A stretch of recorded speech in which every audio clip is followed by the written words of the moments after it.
Баршаңызға қайырлы күн достар. Бүгін біз сіздермен қазан кебап дайындайтын боламыз. Өте дәмді болып шығады, әрі жасалу жолы өте оңай. Қазақша контенттің дамуына үлесіңізді қосып, менің каналыма тіркеліп, видео ұнаса лайк басуды ұмытпаңыз.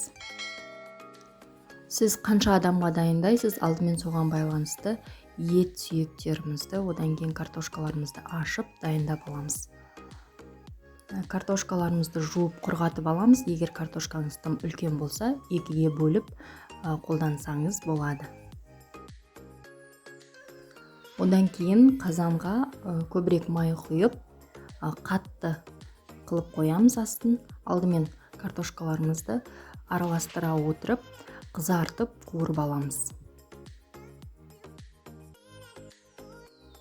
Қызарғанша араластырып тұрамыз. Мінекей осылай қызарғанша қуырып аламыз. Одан кейін картошкамызды алып, сол майға етті жақсылап қызартып қуырамыз. Сүйектерді қолдансаңыздар да болады. Етіміз кішкене үлкендеу қылып тураймыз. Мінекей қызарғанша араластырып тұрып, етті де дәл солай қуырып алып, бөлек табаққа салып аламыз.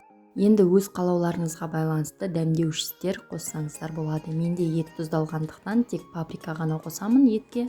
Одан кейін картошкаға да паприка, тұз сеуіп, табақтың бетін жауып, жақсылап араластырып аламын.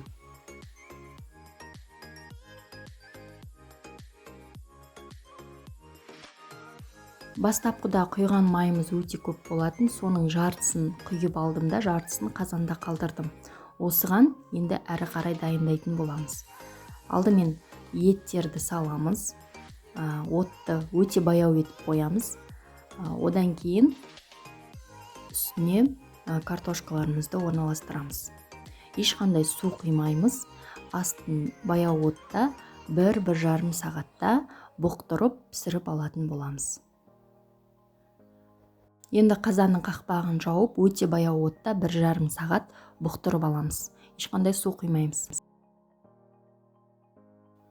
Мінекей біздің қазан кебаптарымыз дайын болды.